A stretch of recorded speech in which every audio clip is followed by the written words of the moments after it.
Good day and welcome to another edition of Factually Speaking.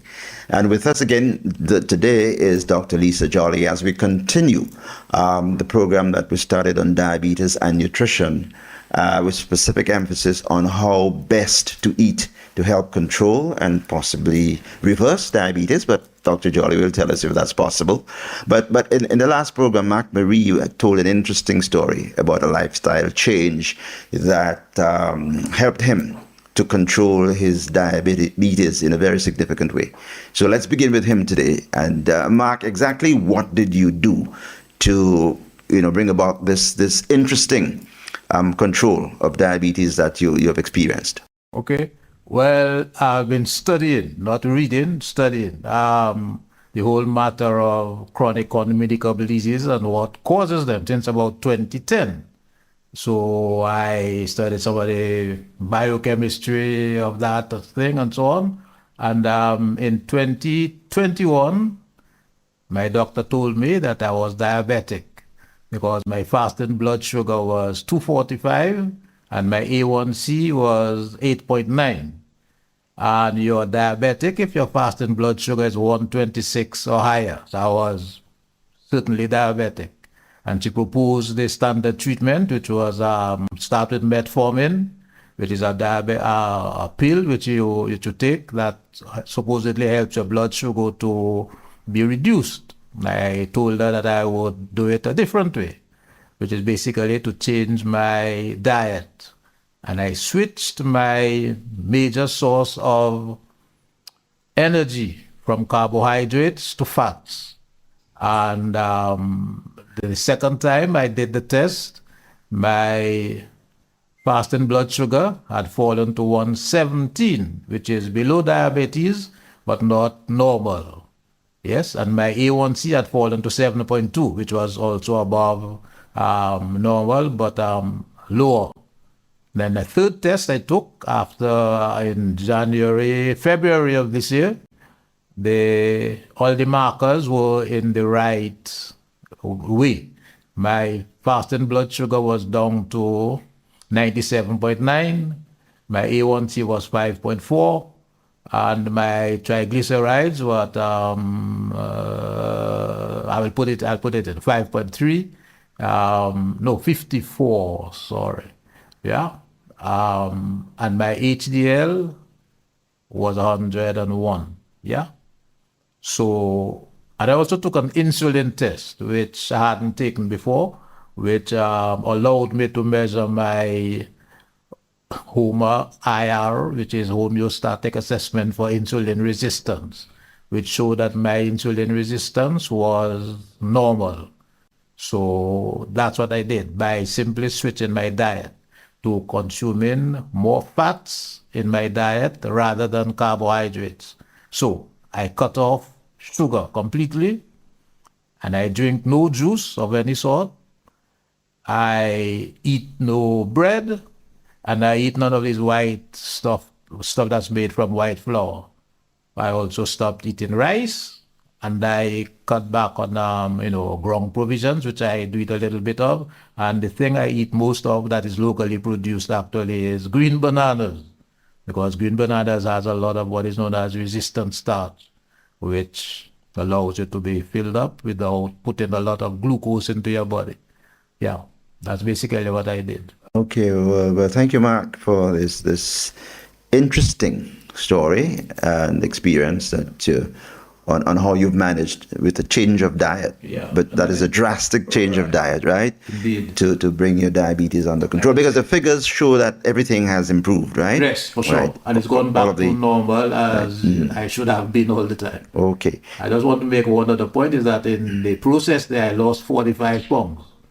And I never felt hungry. Right, and you've been able to retain that or maintain that weight, that weight, right? Okay, well, this is a good point to bring in Dr. Jolly. It's good to have you back with us. Thank you for the invite. I appreciate it. How does Mark's experience, his diet, the diet that he has just recounted, taking, how does that,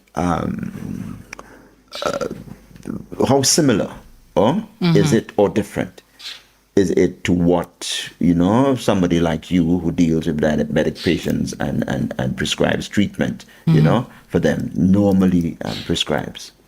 So one of the things that Mr. Marie highlights is the fact that actually diet and lifestyle measures do work. They do work to help either put diabetes in remission or significantly help with its control. So that's the first thing. The second interesting thing is that he cut out sugar from his diet, which is important. Now, that's important because we all need to reduce our sugar, particularly our refined sugar consumption. But he also mentioned that he reduced his consumption of refined starches, which are eventually converted into sugar, and he increased his consumption of less refined starches, like the local ground provisions, like he mentioned, fig, that have more fiber. And so that is an important component of the diabetic or any healthy diet. One of the things he did mention to a certain extent, he didn't speak this time about the avocado, but certainly increasing the consumption of your local vegetables in particularly, which are low in starch, low in sugar, will certainly help with diabetes management. The only difference is the fat consumption. And so he did consume a lot of avocados, which is a plant-based fat, which is better certainly than animal fat. So I just want to ask Mr. Murray to speak briefly on the consumption of the avocados and how did that help, because it is avocado season, and I have been making lots of dishes with avocados. Okay, so I said I consume more fat. So avocados is a fruit that is actually quite nutritious and very highly prized in international trade, by the way. The main nutrient in avocados is actually fat, monounsaturated fat. Yes, and it also has some fiber, soluble fiber. It has a small amount of carbohydrates, but nothing much to talk about. So I eat every avocado, as long as avocados are in season. I try to eat an avocado every day. Yes, so I do that. And I also eat a fair amount of eggs, which are, eggs. The white of the eggs, of course, are protein. It's protein. And the yellow or orange part of the egg is basically fat. And importantly, the yellow part of the egg has vitamins A, D, E, and K. And there is an importance between the vitamin D and the vitamin K, which should always be borne in mind. That is to say, vitamin D makes calcium available in your body. Yes, but the vitamin K is needed to make the calcium go to the right place, which is your bones. If you don't have enough vitamin K2 in particular, the calcium is likely to be deposited in your blood vessels, which will make them stiffer and therefore make your high blood pressure higher. Yeah, so that's why an egg is a very good source of fat and protein. Yeah. The vitamin K in the egg, right? Is it in the fatty part of vitamin, okay. So all right, tell us why, because you mentioned egg in particular. Do all fats have vitamin K? No. Okay, so tell us why fat is good to eat in trying to control diabetes. Well, because there's a hormone in your body called insulin. And insulin is a hormone that has multiple uses in your body. One of those is to direct glucose to enter the cells in the body. So when you eat a carbohydrate meal or high carbohydrate meal, your pancreas secretes insulin immediately. And the job of the insulin in this case is to cause certain cells, a lot of cells in your body, to accept the glucose, which is the energy, into them.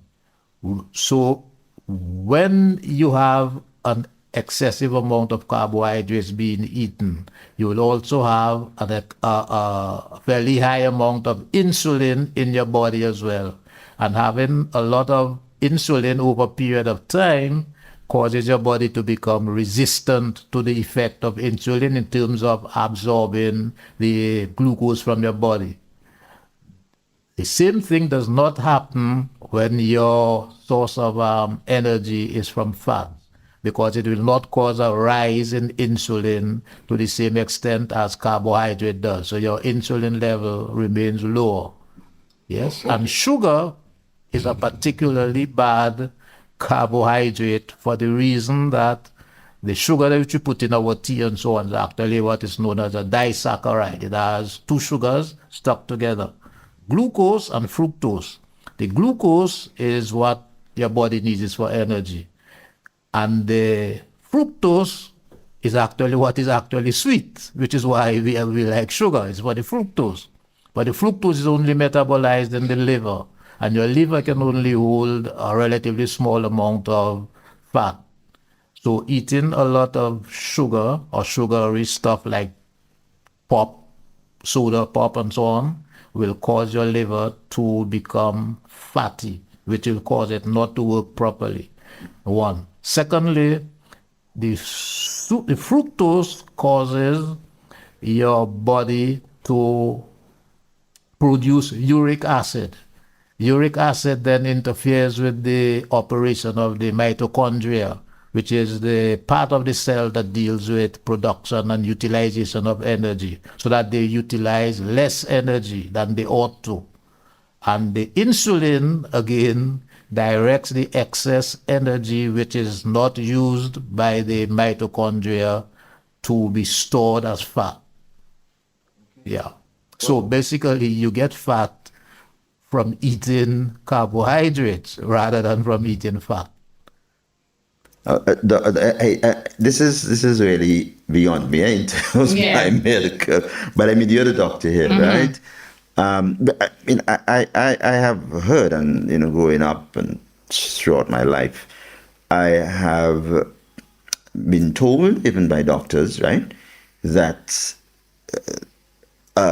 significant intake of fat is not good for the body. It's going to lead to high cholesterol and all those kinds of things. So how do you reconcile this, I mean, what I'm talking about and what the medical community has been promoting to what Mac has been saying? So one of the things that has happened over time is really and truly nutrition confusion.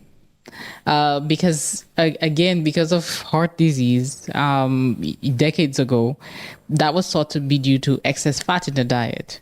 And so everything became low fat. And so we removed a lot of fat. But then when you remove fat, then the food became less palatable. And so they had to put other things in, whether it's sugar or salt, to make the processed foods more palatable. And so now sometimes the food industry in particular tries to demonize one particular nutrient. So that was fat, and now we are looking at sugar. So sometimes what is created is nutrition confusion. So I try to keep it very simple. And if you go back to the father of medicine himself, he said, "Let food be thy medicine." And the other thing is to eat food close to the way that God made it. And so eating a variety of foods will give you a variety of nutrients, but again, in moderation and not in excess. So I try to keep it simple. Try to eat foods closest to the way that God made it, as whole foods, and try to stay away from foods where they just where they've extracted one of the, either it's the starch or the carbohydrate or the fat, and delivered it as that food, and less processed foods as well. So that's kind of just how I try to keep it. What sort of results? I mean, have you been getting results comparable to what Max has been talking about. Absolutely. Because his results are pretty stunning, right? Yes. But the one thing I know for sure, and actually this is in the literature, it might not be spoken about very much in the medical community. And actually, I was listening to another podcast earlier today as well, which admits that most doctors do not get a whole lot of nutrition education during their training. Consequently, when we are practicing and we're dealing with nutrition-related lifestyle issues, then we don't know how to deal with it or how to manage or how to advise the patients. But diet and lifestyle do work. And I have seen other patients who have visited my office who have given them just these general tips in terms of increasing their consumption of fruits and vegetables particularly, increasing their consumption of less refined starches like our local ground provisions rather than those that are more refined like the white flour or the white rice. And then eating, if you choose to eat meats, leaner meats, and also increasing the consumption of the legumes, so the beans, the peas, all of that is good. Are your patients generally receptive to this whole notion of lifestyle change and, drastically? I use the word drastic because sometimes you have to change diets. Yes. So Caribbean people, most Caribbean folks on the whole, actually, are more receptive to lifestyle change than they are to tablets. We tend not to be a pill or tablet community. So people in general, if they are able to afford it, they will do the lifestyle measures. As you know, a lot of Caribbean people will consume a lot of herbs that they get either in their backyard or they're familiar with bush medicine. So in general, we're a community that, prefers natural or local measures rather than pills and tablets, unless if they really have to. I have seen results to the point where I actually have to reduce the number of tablets prescribed, or the patients actually sometimes do it themselves. But just keep in mind as well that it takes time. And then at different times, whether it's illness or travel, sometimes things fall by the wayside, but then they know that this is what they have to do to get back on track. And what are some of the challenges that your patients report to you that they have to deal with in making, those that decisions? change, right? One of a lot of patients will find probably that it might be more financially difficult to consume those healthy foods. As we all know, the healthy foods tend to be a little more expensive, the vegetables and all the fruits, so they might find that it might be more expensive. So in terms of economically, it might be a bit challenging. But the other part of it too is socially, it can be challenging, because if you think of it, we have certain cultural practices as a society, as a community. And when we go out to eat or we socialize, we tend to eat the same foods, and we are raised to consume those foods and beverages and also activities and lifestyles in a certain way. So sometimes it can be difficult to get away from, especially if you have a family who have that varied diet as well. There's a bit of a problem with convincing the public in general that sugar is not a good thing to eat, for the reason that the language that we speak all refer to sugar as being good. So if you hear a nice song that that pleases you, you tend to refer to it as a sweet song. Right. Like anything sweet is good. Right. Right. So, and one day I was talking to a lady, and I was asking her how she is and so on, just telling me, well, she's fine and so on. But her husband, who is diabetic, he's having some troubles and he almost lost his toe and so on. Then her phone rings. And then, I could see what's written on the phone. It's written sweetheart.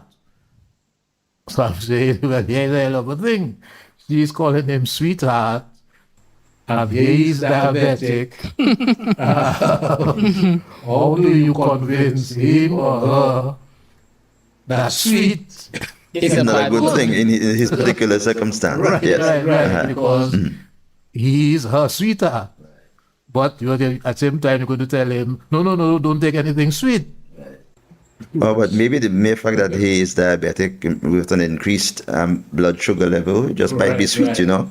Right. But because language is a hell of a thing. It implants, if you like, desires in your mind. The words that we use to describe things implant, desires in the mind.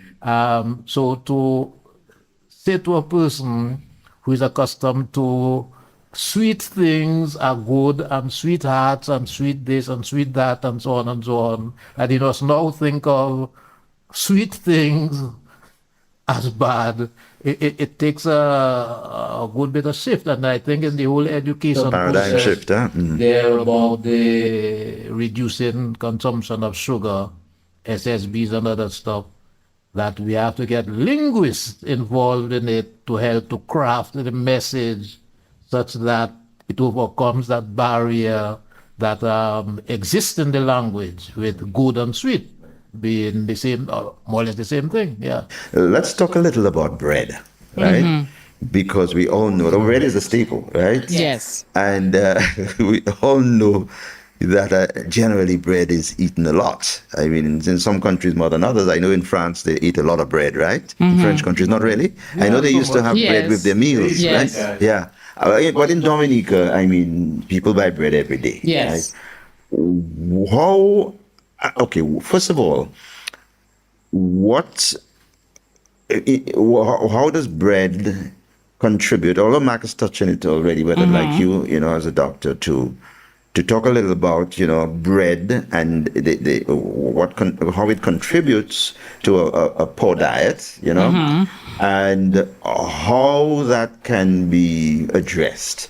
Because there's some people who would not want to give up bread at all altogether. Yes. Okay, so let's talk about that. So one of the things is to recognize that actually all cultures have some sort of bread. They have some sort of carbohydrate staple that is part of their culture. So here we call it bread, we call it mastiff. The French call it banton. If you go to, so Trinidadians have roti, or they have different types of roti or paratha, but it's all a different white dough bread. And if you go to other bread is a big staple, just plain white bread or is a big staple as well in the North American countries. So if you go to Jamaica, they have cocoa bread. So bread is a staple. And I guess the problem is not the bread itself, but it's this carbohydrates. The white flour. White flour in the Yes. bread, right? Yes. Which is a refined carbohydrate, right? Yes. Right, okay. And so we recognize that all cultures have that. One of the things in Dominica and maybe in other Caribbean countries is that we tend to consume bread at breakfast and at dinner because it's something fast. You simply put bread and something, whether it's a cheese or butter or some other potted meat or something like that, and becomes a meal. So it's fast, it's easily accessible, it's also relatively cheap. And so we do consume a lot of bread. Certainly the white flour, the processed flour, does help. It does result in elevation of the blood sugars. And so it's important to reduce the consumption of particularly white bread, but also recognize a lot of our what we call brown bread has white flour in it as well. Going towards breads made from less refined flours, for example, whole wheat bread or multigrain bread, where you have additives like whether it's seeds or nuts, are probably a little better. And the reason for that is what? Because of the fiber that's added to, the bread? Yes, it does. Okay, but typically those breads tend to be more whole wheat as well. Yes. And the thing about the whole wheat bread, I mean, why is it better than the refined bread? Well, it uses the whole grain or it uses the whole grain rather than removing the white flour. In the white flour, the outer parts of the grain have been removed, and you just have that white part that is processed. So a lot of the nutrients, like the vitamin B12s, the fiber aspects, are actually in the outer part of that grain.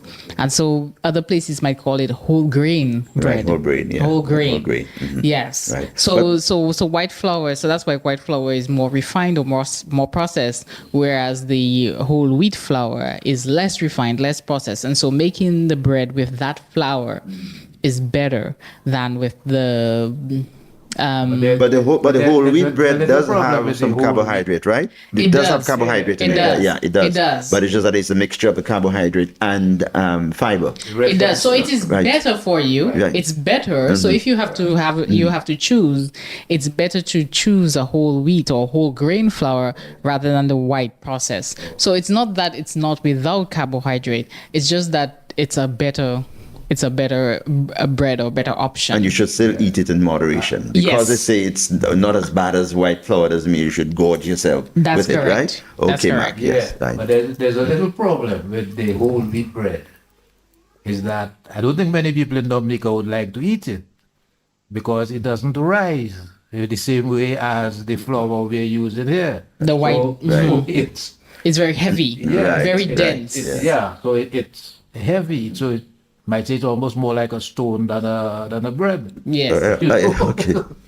Yeah. But I mean, I've had occasion to eat whole wheat bread and I like it. And I really do like it, you know. So one of the ways, other ways you asked about, one of the ways that I ask about reducing the bread consumption, and one of the ways is to find other substitutes.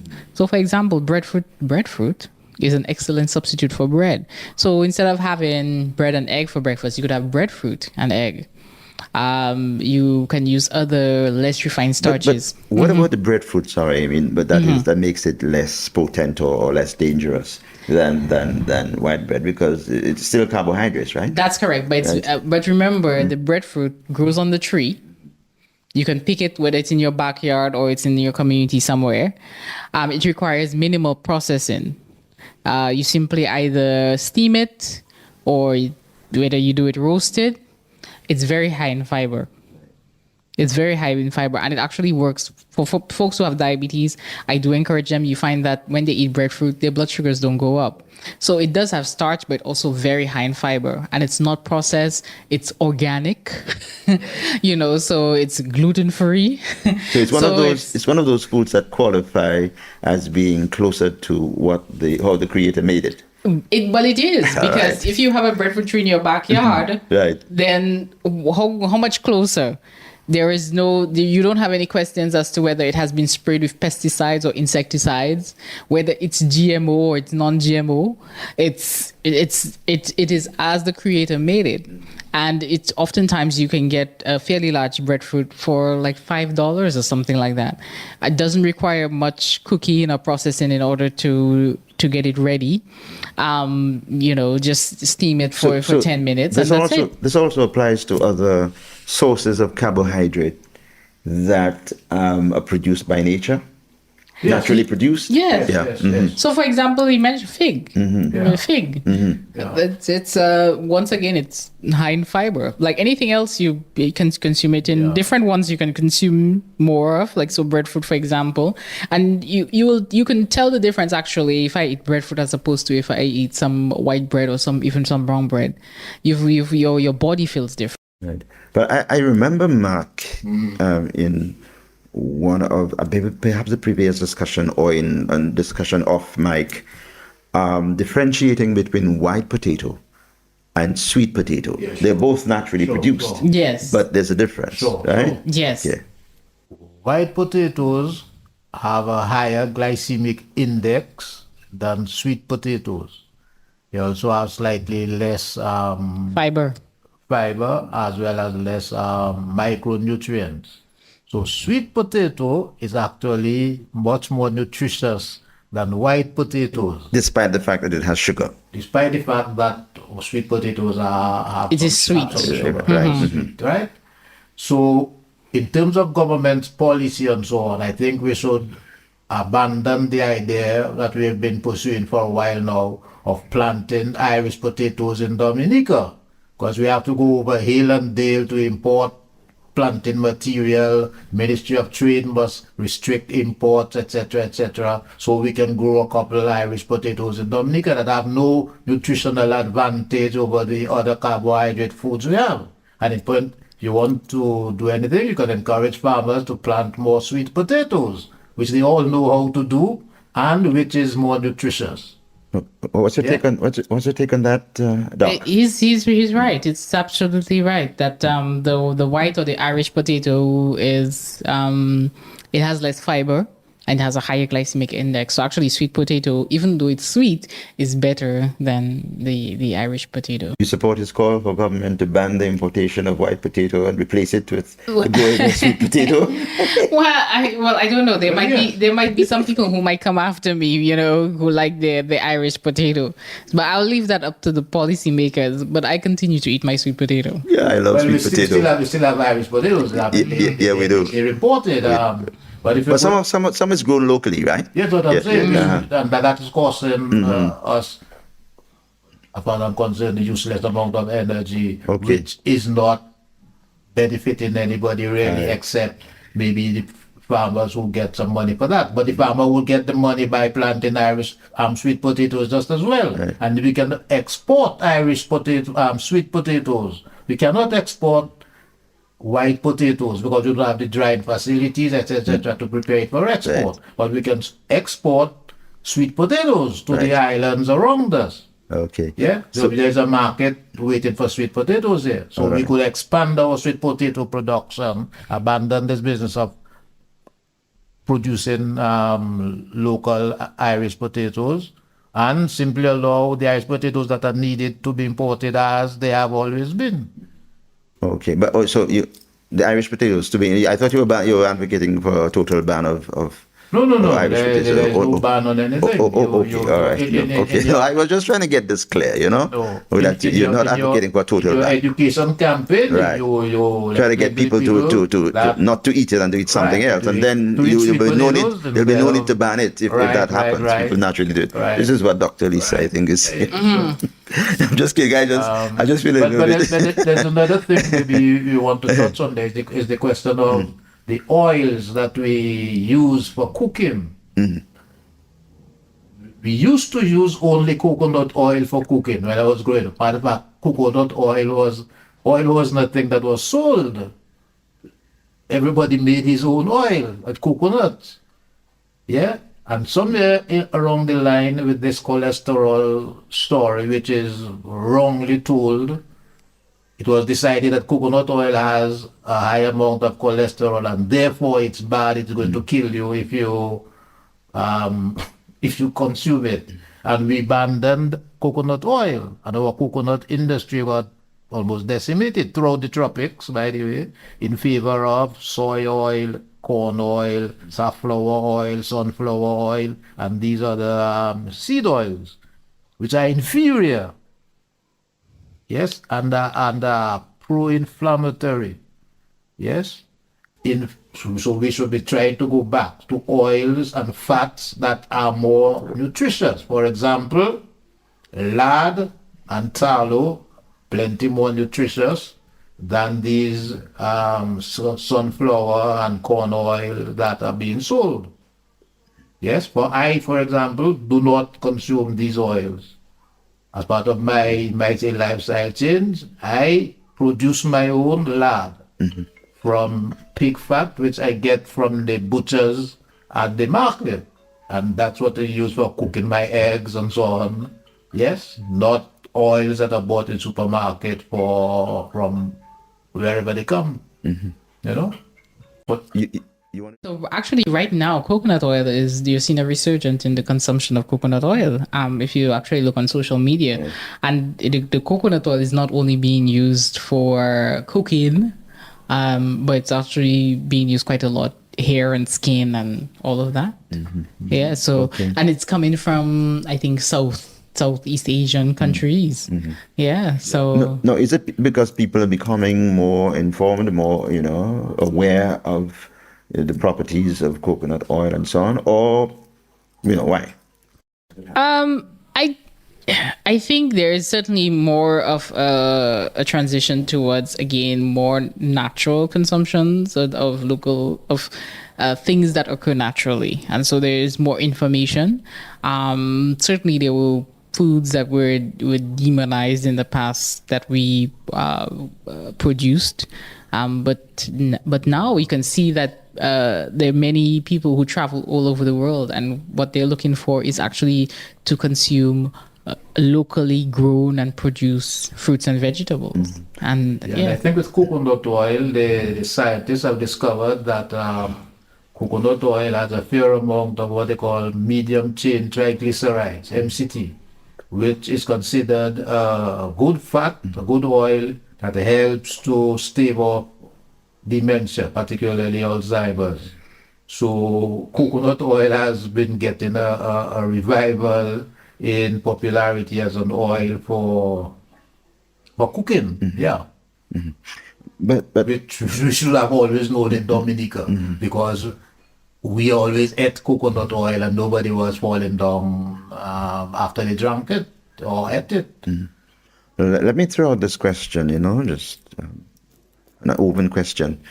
Are we making progress against, say, business manufacturers, those people who produce, say, soft drinks, high sugar beverages, and other people who produce, other products like oil and butter and those kinds of things that we are concerned about, right? Are we making, is any headway being made? Because I'm pretty sure that quite apart from instructing or encouraging your patients to eat right, and you make those recommendations, there are efforts on a global level, to kind of get, the products to be more in keeping with what is needed to keep people healthy. Are we making any progress in that regard? I honestly don't think that progress is being made. And I was, again, watching, you're asking the same people who actually created the problem to then solve it. So you have the food industry who created these products, and those products were based on how they taste, so their palatability. And now you're asking them to say, okay, these foods are not good for us. Now, can you produce other foods that are healthier by removing certain ingredients? I think it's going to be a struggle. And the other thing too is that, particularly in the Dominica or in the Caribbean, where we're very small communities, small economies, we may not necessarily have the cash to actually buy the healthier products or the healthier sodas. So, for example, a lot of soda that is imported in Dominica is the regular soda. You hardly find diet soda, which is the one that does not raise the blood sugar as much. And partly that is due to the cost. A part of it has to do with the cost, part of it has to do with education. But I do believe that we do have resources here, local resources that can be used. So we have water, we have an abundance of water. We have coconut water. So all of those things can be used. Yeah. Well, just to say that we shouldn't do this. We shouldn't say don't drink soft drinks, drink juice. Because juice is just as bad as soft drink. Because juice has fructose in it. That's why it's called fructose. It's sugar from fruit. So if you are buying juice, it's just as bad or good as buying soft drinks. The sugar in the soft drink, is the sucrose. Sucrose. The same thing is exactly the same thing that's found in juice. Same thing that's found in an orange, in a sweet orange. Yeah, it's the exact same thing. I'm just for okay, it's not processed. Nothing is added to make it more dangerous or anything. It's not the addition of anything. Right. It's the fructose itself that has this action in the body. And I was talking about down-regulating the energy production part of our cells that causes us to get fat. Yeah, and that is according to some researchers, an evolutionary advantage. At the time we developed the ability to metabolize fructose for that purpose. It allowed people to become fat because food was not a thing that was available every day and so on. So when you got food and you were able to gorge on it, so to speak, and then store the excess that you didn't need, you could then be having energy for 2-3 weeks before you found another source of food. Our problem is it's now maladaptive for our environment where there is food every day. And you eat it every day, and you instead of it being advantageous to you, now makes you sick.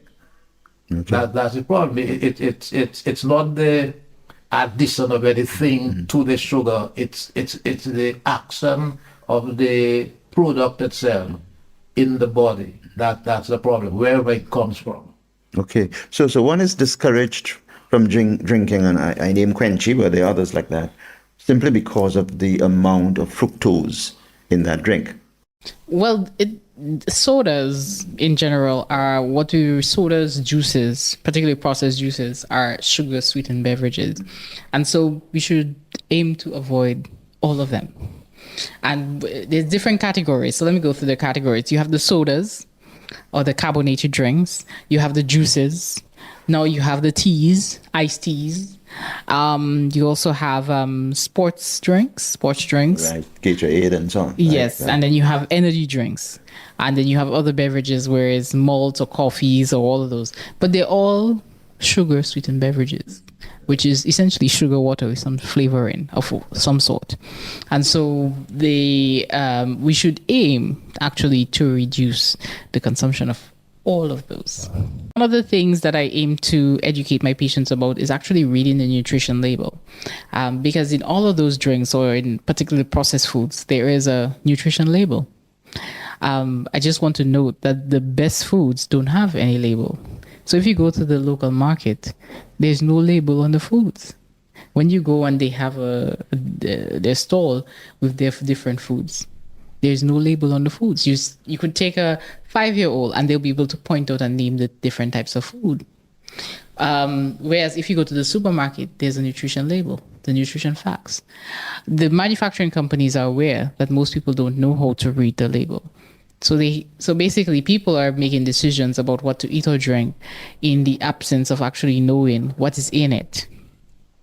And so one of the things that I ask folks to look out for in terms of diabetes is actually the amount of sugar. The amount of sugars are typically listed in grams. Most people don't know what a gram of sugar looks like. Most people don't know that 4 grams of sugar is 1 teaspoonful. And so looking at the nutrition facts, making sure you have the appropriate serving size or serving portion, and then going down to the amount of carbohydrates, then the amount of sugars, it will have it in grams. You simply divide that number by 4 and you get the number of teaspoonfuls of sugar in that beverage. And then I have in my office, and what will be displayed as well is a chart. I have 2 charts. One's called How Sweet It Is, and the other one is Rethink Your Drink. And these have common beverages that we consume locally, and it shows in grams the amount of sugar that is in those drinks. And most people are usually startled by the amount of sugar that is in, the drinks that we commonly consume, which would include the carbonated drinks, the sodas, the juices, the teas, the energy drinks, and the sports drinks. And so we have to start to rethink our drink. I am actually okay with the consumption of local juices because we tend to put less sugar in those then. Although, so if you do have to drink a juice, I would prefer it be a local juice, as it tends to have less sugar in most places than one that is imported. So one of the things I'm walking away from this program with today in terms of a specific piece of education, and that is the 4 grams of sugar to 1 teaspoon. Yes, 4 grams of sugar is 1 teaspoonful. Yeah. 1 teaspoonful. So because most people know what a teaspoonful look like, they don't know what a gram looks like. Right. So the nutrition facts, they usually have a gram. They don't usually have the number of teaspoons. Right. So so if you're able to convert it to the number of teaspoonfuls for the serving size, then it will allow you to think and to say, well, should this be something I consume? The other way to look at it is to look at the list of ingredients.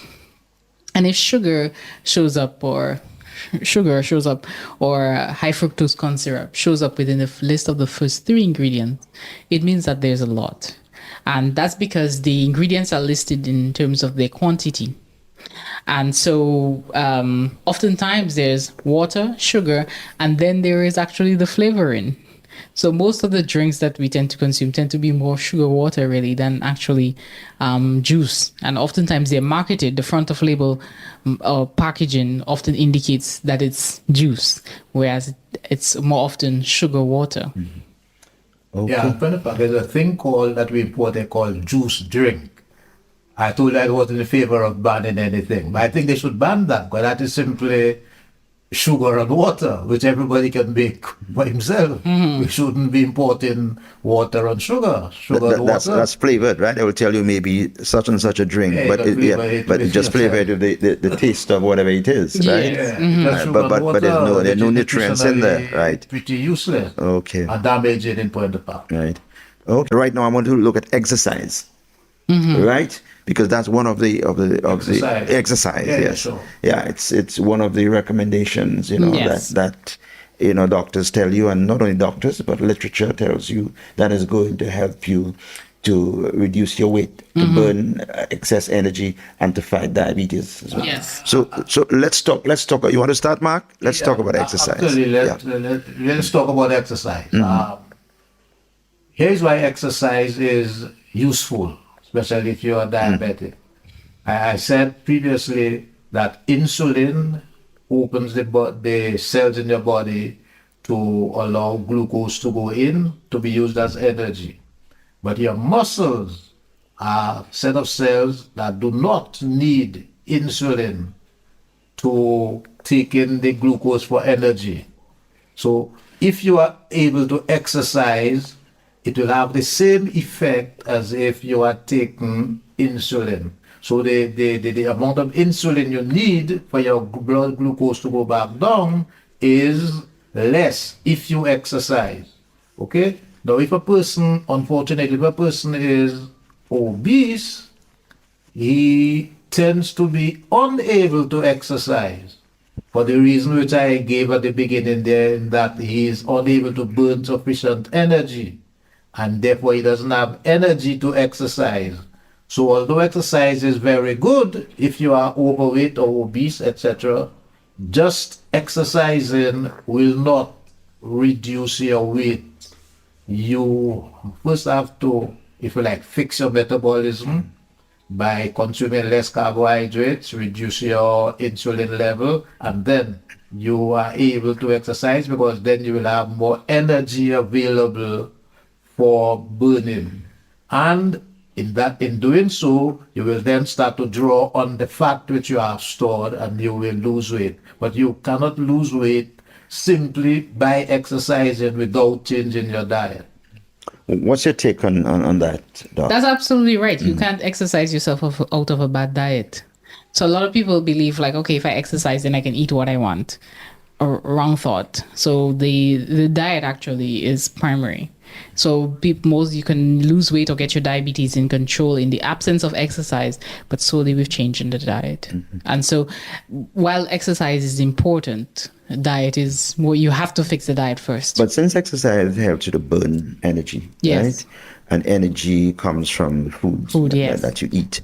Does it not follow that if you exercise, constantly, which is a regular part of your Yes. lifestyle, that it probably allows you to be able to eat more food that perhaps a person who doesn't exercise, because you're going to be able to burn off that energy. So exercise actually increases your appetite. Right. So if you don't, you've been involved in vigorous exercise, you will eat more. Like all these guys with the big muscles and stuff like that, they have to eat a lot, because automatically it sends hunger signal. So they have to eat more because their metabolism is just so fast. They're utilizing So the much of exercise is in fact burning the extra energy. It's burden, but it also increases your appetite. Okay. Yeah. So if you don't change your diet, then and you're reaching for bad So you're going to foods. eat a lot of bad food. Yeah, so there are actually Okay. people who will exercise and they'll gain weight while they exercise. Yeah, because I've heard people say that, okay, man, I'm going to, stuff myself,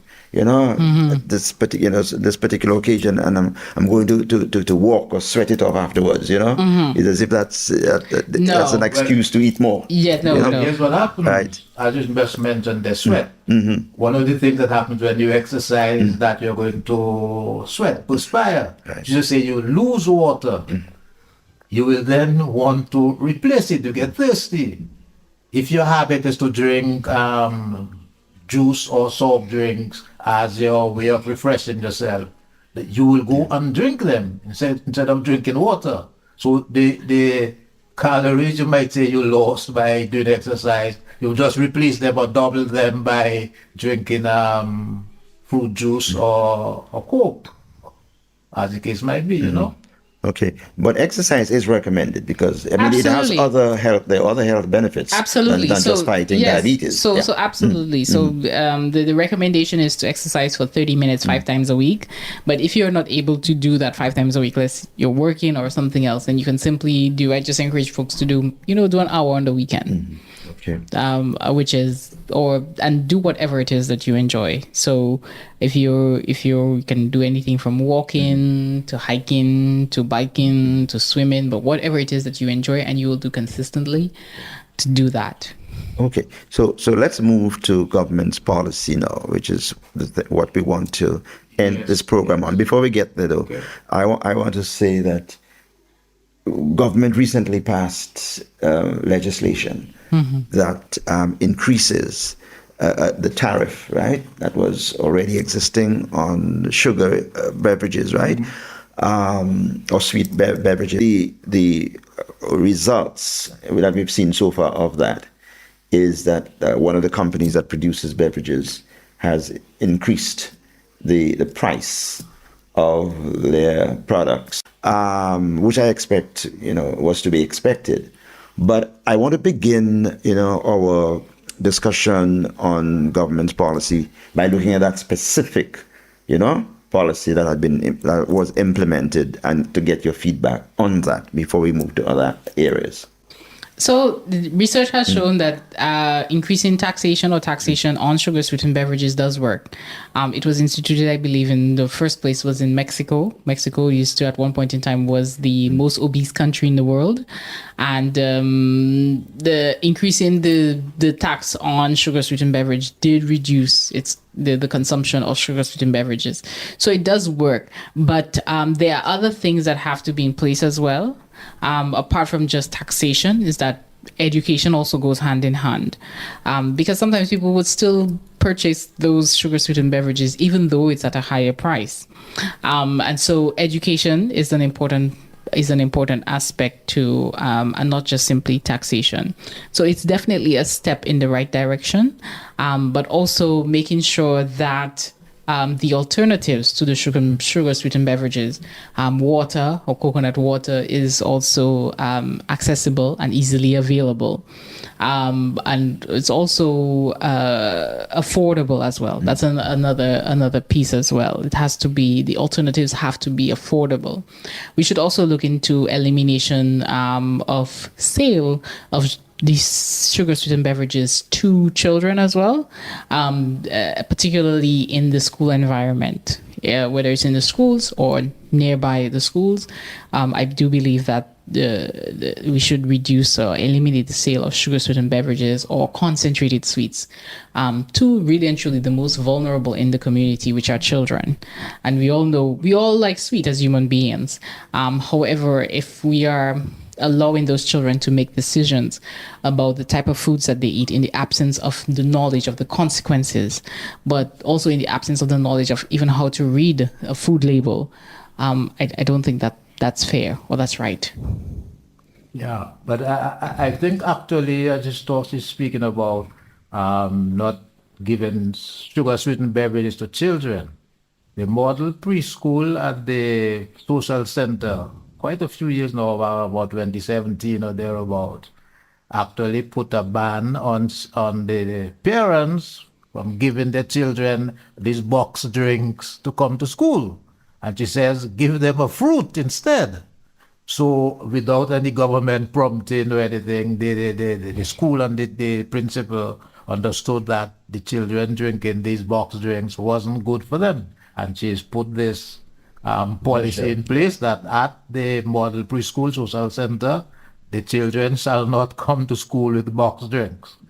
Yeah, so that's already a very good thing. Yeah, do you think the government's policy that I introduced is a move in the right direction? Sure. Mm-hmm. And as Dr. Jolly said, well, in 2013, I'd written an article in Dominica News Online. It was titled Tax Policy and Health, where I urged the government to tax sugar and other sweet stuff, which they did do in 2015. And they put a 10% excise tax on sugary things. But they didn't tax the raw sugar that you buy in the supermarket on the principle that sugar is a basic necessity which the poor people should not have this price increase, which is kind of upside down. You can't say poison is what the people are taking. We shouldn't make it more expensive so that they stop taking poison, because they're going to end up at the hospital, amputated, etc. later on.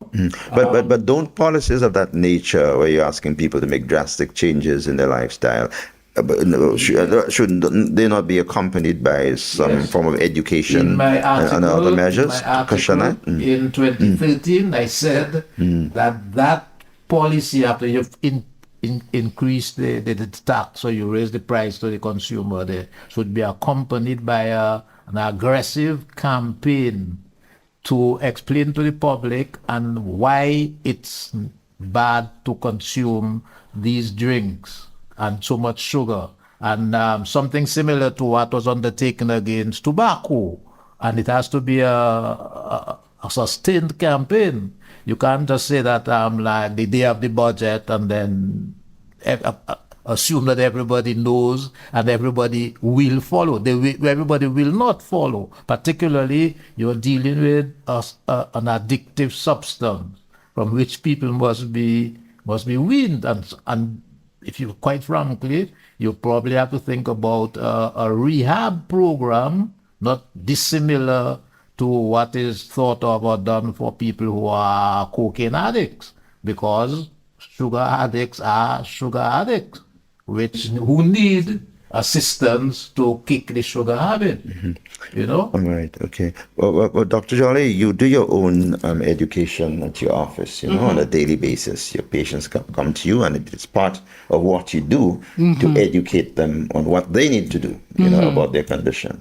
But do you think this is something that is done sufficiently as a national sort of priority? I mean, on a widespread level? No. It has certainly been inadequate, and like I said, even for myself, as what probably the other doctors would consider a young doctor or recent grad, I did not receive any training in nutrition as a medical student, and or even as a trained doctor. So most of what I have gathered is actually on my own or in further training, and so. Most doctors actually do not educate their patients about the diet and lifestyle changes that is needed to help manage their chronic non-communicable diseases. And so definitely there needs to be more information that is put out there to the general public. Like I said, we're consuming more and more processed and packaged foods. And so we have to be more educated and more knowledgeable as to how to read those labels so that we can make better decisions as to the foods that we are consuming. We are becoming, I spoke to a lady the other day, we're becoming more fast-paced. We want, foods that are made quickly and easily and affordable. But we also have to be thinking about the nutrition and the impact on our health as well. And so as doctors too, we have to equip ourselves with a little bit of information, because one of the things that I noticed early on in my career actually is that most of the patients were not coming in with infections where they need antibiotics. Most of them were coming in with lifestyle related diseases which were related to their diet and their lifestyle. And so we have to now equip ourselves with this information so that we can help those patients. But you did mention earlier on, just a short while ago too. I mean, you were not taught nutrition as part of your training. You Yes. know? Do you think there's any progress being made towards incorporating nutrition as part of the syllabus, you know, for medicine? There have been talks, and there are schools that are trying to incorporate it, but still it's still way behind. Even I was looking at a webcast today from Harvard, and they were talking about obesity. And once again, the researchers did reiterate the fact that, again, most doctors don't get any or much training in nutrition education. So, when they're faced with obesity and obesity-related chronic non-communicable diseases like diabetes and high blood pressure, then we struggle. And so, while there are textbooks, I think there are texts that are coming up. It's still a slow process, but it's happening. Yes, ma'am. Tomato fact. The very first textbook for medical students on nutrition was published last year by the Tim Noakes Foundation from South Africa. It's a very serious textbook for medical students. And hopefully it's called Therapeutic Carbohydrate Restriction, ketogenic, that it will find itself into medical schools as a serious textbook for medical students on nutrition, so that the lack of education that medical students have, the doctors who are now practicing have, will be diminished in subsequent cohorts of students graduating when they start to use that textbook and or other textbooks on nutrition. Okay. All right. So we should see some, progress in that regard.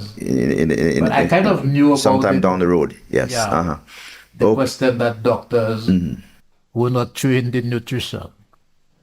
It was quite a bit of a shock to hear a doctor actually tell me, Mr. Murray, I studied medicine for 7 years and I never heard one word of nutrition, about nutrition. Okay, but awareness is kicking in, and things ought to be changing down the road, right? Yes. Let's talk about what are the areas that you see require attention, as far as the national policy on diabetes and nutrition as regards. We're talking about, non-communicable, diseases, right? Generally, yeah. Well, I would think that it's an obvious one.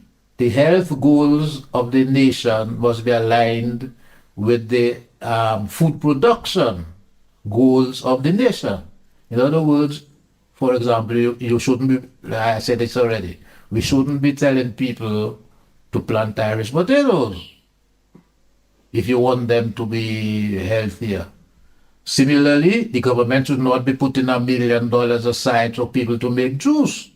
Because if you're going to make $1 million worth of juice, well, somebody's going to drink it. And that is going to cause the problem which you want to solve with the Ministry of Health.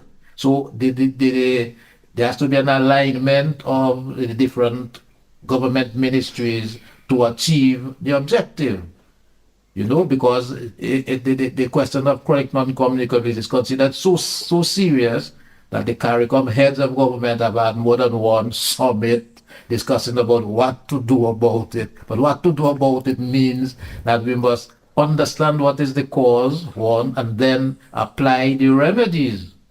And all the government ministries must cooperate and coordinate to achieve the objective. Because the Ministry of Finance should not be financing the production of juice, while the Ministry of Health is actually trying to reduce the consumption of juice.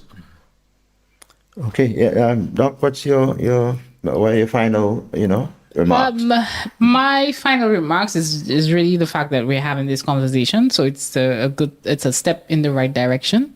It's a step in the right direction that we're having the conversation. We're talking about nutrition education for doctors, and the fact that we need to educate the public. We need to educate our patients more about diet and lifestyle so that they can make better choices, so that we can reduce the cost of their care at the local hospitals and healthcare facilities.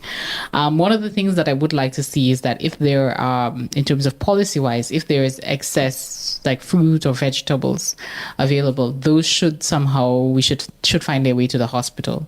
Because I think one of the things is that if people go to the hospital and where we know that food is medicine, then we also need to be feeding the hospital patients with good food.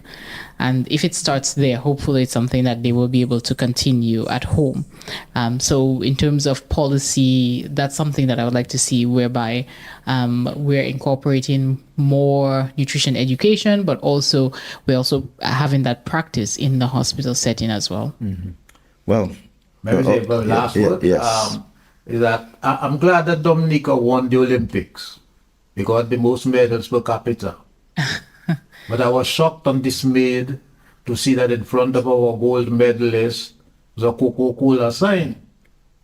And I think the government of Dominica and Dominica Olympic Committee should complain to the International Olympic Committee that Coca-Cola was a sponsor of the Paris Olympics, and they should no longer be. And any similar company that produces these kinds of products should not be a sponsor of the major sporting event in the world, where young people are looking up to the athletes and want to do like them. Be like Mike, with the basketball player. Right. Yeah, having Coca-Cola as a sponsor of this, there is contrary to our desire to conquer chronic non-communicable diseases. No, it has to be attacked on different fronts. Just like, for example, tobacco was not a sponsor. They used to be. Right. Yeah. Right. Okay, so maybe the fight against, products like Coca-Cola and the like, it's probably beginning, because we just saw that there's some progress made with regard to providing nutrition education for people studying medicine, right? Mm-hmm. That never existed before.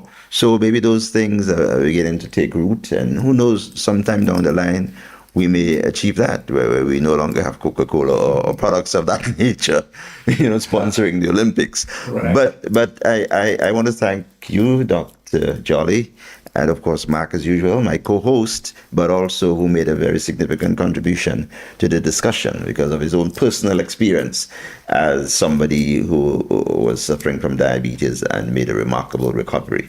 So it was a pleasure having the two of you. Well, Dr. Jolly, you were the guest. Mark is a regular. He's a co-host. And it was also a pleasure having you watching this.